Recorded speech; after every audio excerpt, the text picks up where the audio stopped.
আজকে বিকেলবেলা বাইক নিয়ে একটু ঘুরতে বের হয়েছিলাম আমাদের বাড়ির একদম পাশেই খোলা মাঠের মাঝে রাস্তার ধারে হঠাৎ একটা সুন্দর দোতলা বাড়ি চোখে পড়লো। বাড়িটি অনেক সুন্দর লাগলো আমার কাছে। দেখতেই পাচ্ছেন বাড়িটি অনেক চাকচিক্যময়, কিন্তু তার চেয়ে আমার কাছে যেটা বেশি ভালো লেগেছে, বাড়িটার চারপাশটা এত সুন্দর।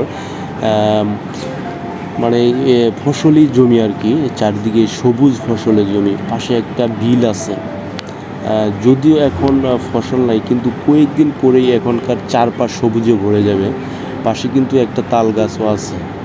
যদিও ভিডিওটা এখন দেখতেছে না, এখন কিন্তু সে একটা বাতাস আসতেছে, ওয়াও।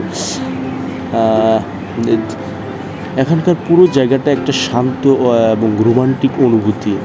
কেন জানি মনের মাঝে একটা ভাবনা আসলো, যদি কোনো দিন জীবনসঙ্গীকে নিয়ে এমন একটা জায়গায় থাকতে পারতাম, তাহলে হয়তো জ্যোৎস্না রাতে আমরা দুজন পাশাপাশি বসতাম, হাতে এক কাপ গরম কফি থাকতো, চুপচাপ বসে আকাশের দিকে তাকিয়ে থাকতাম।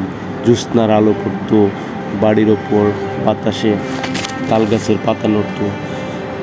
জীবনের আসল সুখ আসলে খুব বড় কিছু নয়, প্রকৃতির মাঝে প্রিয় মানুষটার পাশে বসে থাকাটাই। ছোট মুহূর্তগুলো হয়তো জীবনের সবচেয়ে বড়।